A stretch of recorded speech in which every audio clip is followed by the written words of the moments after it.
Yes students, हमने part first में ये पढ़ लिया था कि चार्ज क्या है और चार्ज की यूनिट प्रॉपर्टीज़ क्या है, यूनिट क्या है, डायमेंशन क्या है, क्वांटिटेशन प्रॉपर्टी क्या है, इनवेरियंस प्रॉपर्टी क्या है, चार्ज डिस्कवर कैसे हुआ, चार्ज के टाइप कैसे एक्सप्लेन किए।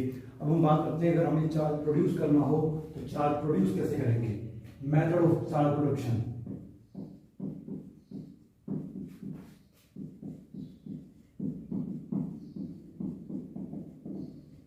चार्ज प्रोडक्शन के हमारे पास मेथड कितने हैं? हमारे पास 3 मेथड हैं।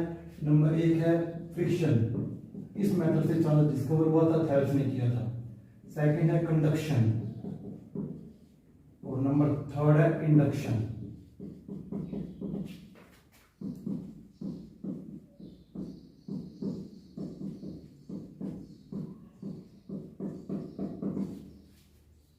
इन मेथड को हम डिटेल में बारी बारी से पढ़ेंगे। यस स्टूडेंट्स, अब हम बात करते हैं चार्ज प्रोडक्शन के फर्स्ट मेथड की, उसका नाम है फ्रिक्शन।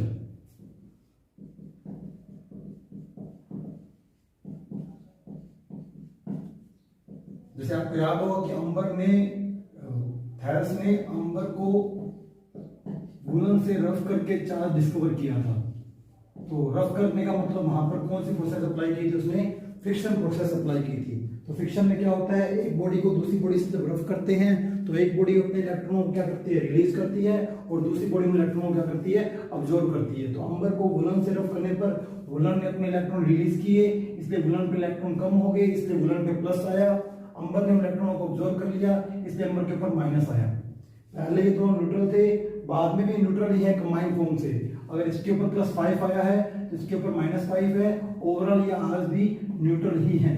यानी चार्ज कन्वर्शन प्रॉपर्टी अप्लाई होती है। और इस मेथड में क्या होता है, जब दो बॉडी को आपस में फ्रिक्शन करते हैं तो एक बॉडी अपने इलेक्ट्रॉनों को रिलीज करती है और दूसरी बॉडी उन इलेक्ट्रॉनों को अब्जॉर्ब करती है। अब हम बात करते हैं चार्ज प्रोडक्शन के सेकंड मेथड की, वो हमारा है कंडक्शन। इसको कॉन्टैक्ट मेथड भी बोलते हैं, क्योंकि इसके अंदर क्या है, किसी एक बॉडी के ऊपर चार्ज है, मान लो इसके ऊपर 6 कूलम है। ये एक कंडक्टर है जिसके अंदर करंट फ्लो हो सकती है। दूसरा एक कंडक्टर है लेकिन जिसके अंदर अभी कोई चार्ज नहीं है, यानी ये न्यूट्रल कंडक्टर है और ये चार्ज कंडक्टर है। ऐसे जब दो बॉडीज को आपस में कांटेक्ट में लाते हैं तो पहले दोनों का चार्ज कंबाइन होगा। अभी फिलहाल इस पे चार्ज नहीं है, अगर होता तो दोनों को पहले ऐड करते हैं। तो कंडक्शन मेथड का मतलब कांटेक्ट मेथड। जब दो कंडक्टर को जिनके ऊपर चार्ज है, एक के ऊपर या दोनों के ऊपर, ऐसों को कांटेक्ट में लाने से पहले टोटल चार्ज ऐड होगा, उसके बाद चार्ज इक्वल डिवाइड हो जाएगा। मान लो इसके ऊपर कोई चार्ज नहीं है फिलहाल, दोनों को ऐड करेंगे, दोनों मिला के कितना हो गया, 6 कूलम। जैसे इन दोनों को रिमूव करेंगे तो +3 यहाँ आ जाएगा, +3 यहाँ आ जाएगा। और अगर मान लो इसके ऊपर पहले से चार्ज होता, मान लो इसमें +2 है तो 6 इस पे है, 2 इस पे है, तो 6 और 2 कितना हो गया 8। जब अलग करेंगे तो कितना हो जाएगा 4 और 4। कल को इसमें -2 होता तो क्या होता, पहले ऐड करते, +6 -2 कितना हो जाएगा +4। और जैसे इन दोनों बॉडी को आपस में अलग करेंगे तो कितना कितना हो जाएगा 2 और 2। तो इसके अंदर कंडक्शन मेथड के अंदर क्या होता है, पहले दो बॉडी को कांटेक्ट में लाते हैं, पहले टोटल चार्ज ऐड होगा, उसके बाद दोनों में इक्वल डिवाइड हो जाएगा। यहाँ एक कंसेप्ट है कि दोनों बॉडी का शेप जो है वो सेम है। अगर शेप से चेंज, अगर एक छोटा हुआ एक बड़ा हुआ तो फिर चार्ज का जो डिस्ट्रीब्यूशन है वो उसकी कैपेसिटेंस के हिसाब से होगा। वो हम चैप्टर नंबर नेक्स्ट में पढ़ेंगे डिटेल में। आप एक बार ये मानो कि दो बॉडी सेम साइज की है, उनमें से एक चार्ज है, दूसरी नॉन अनचार्ज भी हो सकती है, या दूसरी पे भी चार्ज हो भी सकता है। तो ऐसी कंडीशन में पहले दोनों की बॉडी का चार्ज ऐड होगा, उसके बाद दोनों में इक्वल डिवाइड हो जाएगा। अब चार्ज प्रोडक्शन का लास्ट मेथड है इंडक्शन, प्रेरण। इंडक्शन प्रॉपर्टी क्या कहती है वो देखते हैं। इसमें मान लो एक बॉडी के ऊपर चार्ज है और ये कंडक्टर है जिसके अंदर करंट फ्लो हो सकती है। दूसरे कंडक्टर को सिर्फ इसके पास में लाना है जिसके ऊपर चार्ज नहीं है। कंडक्टर है, इसका मतलब करंट फ्लो करवा सकता है, ये करंट फ्लो करा सकता है, लेकिन फिलहाल इसके ऊपर कोई चार्ज नहीं है, यानी न्यूट्रल है। इसका मतलब ये इसके अंदर चार्ज नहीं है, इसके अंदर ये जितने प्लस के हैं उतने माइनस के हैं। जैसे नॉर्मल कंडीशन में अगर फेरस की बात करें, Fe की अगर एक मॉलिक्यूल की बात करें तो 26 प्रोटॉन है, 26 इलेक्ट्रॉन है, तो कुल मिला के फेरस जो है न्यूट्रल है।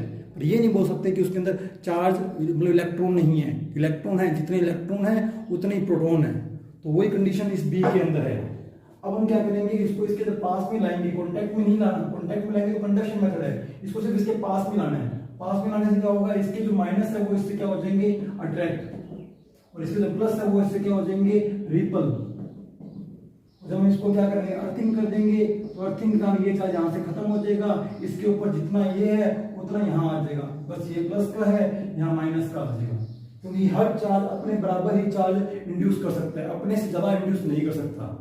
नॉर्मल सी बात है, ये +6 है तो अपने अट्रैक्शन से -6 को अपनी तरफ अट्रैक्ट कर सकता है, -7 चार्ज को अपनी तरफ अट्रैक्ट नहीं कर सकता। उसके लिए हमारे पास 7 इलेक्ट्रॉन प्लस के चाहिए होंगे, 7 प्रोटॉन चाहिए होंगे, तो ही वो 7 इलेक्ट्रॉन को अपनी तरफ अट्रैक्ट कर पाएगा। अगर इस केस में ए बॉडी नेगेटिवली चार्ज होती है, अगर इस कंडीशन में ए बॉडी पर नेगेटिव चार्ज होता है तो इंडक्शन प्रॉपर्टी के कारण क्या होगा, इधर प्लस आएगा, इधर माइनस आएगा, अर्थिंग से माइनस खत्म हो जाएगा। अर्थिंग से दोनों काम होते हैं, जो यहाँ वाला चार्ज होगा वो यहाँ खत्म हो जाएगा, जैसे माइनस है तो माइनस चला जाएगा, प्लस है तो इलेक्ट्रॉन आके उनको सेट कर देंगे। तो अर्थिंग से ये क्यों गया, ये क्यों नहीं गया, क्योंकि ये इसके अट्रैक्शन से अटैच है, ये चार्ज खत्म नहीं होगा, जो इससे रिपल हो रहा है वैसे ही वो जाना जाता है, उधर से अर्थिंग के कारण उसको रास्ता मिल जाएगा, इसलिए वहां चला जाएगा। तो इस तरह हम इंडक्शन प्रॉपर्टी से एक अनचार्ज बॉडी पर दोनों चार्ज क्रिएट कर सकते हैं। अगर हमारी बॉडी पर ए बॉडी पे प्लस चार्ज है तो इंडक्शन से बी पर माइनस आएगा, अगर ए पे माइनस है तो इंडक्शन के कारण बी पर प्लस आएगा, और इसमें बॉडी कॉन्टैक्ट में नहीं आती। अब हम बात करते हैं, जो हमने मेथड पढ़े हैं कंडक्शन और इंडक्शन में डिफरेंस क्या है। कंडक्शन के अंदर हमारी दोनों बॉडी कॉन्टैक्ट में आती है, जबकि इसमें कॉन्टैक्ट में नहीं आती। इसमें हमारी जो मेन बॉडी है उसका चार्ज इफेक्टेड होता है। जैसे आपको याद होगा कि हमने जब इस बॉडी के ऊपर चार्ज था, दूसरी पे नहीं था, दोनों को अटैच किया तो इसका चार्ज क्या हो गया, आधा हो गया। तो मेन बॉडी का चार्ज जो है वो इफेक्ट होता है, जबकि इसके अंदर मेन बॉडी के चार्ज के ऊपर कोई इफेक्ट नहीं पड़ता, क्योंकि ये इसके कॉन्टैक्ट में नहीं आया। इसके अंदर दोनों पे लास्ट में क्या आता है, सेम प्रॉपर्टी का चार्ज आता है, क्योंकि टोटल चार्ज ये आपस में डिवाइड होते हैं। और इसके अंदर क्या करते हैं, दोनों बॉडी पर लास्ट में अपोजिट चार्ज क्रिएट होता है। अगर इसके ऊपर +6 है तो इंडक्शन से -6 आएगा, अगर इसमें -6 है तो उसमें +6 आएगा। तो ये कुछ फर्क थे कंडक्शन और इंडक्शन मेथड में।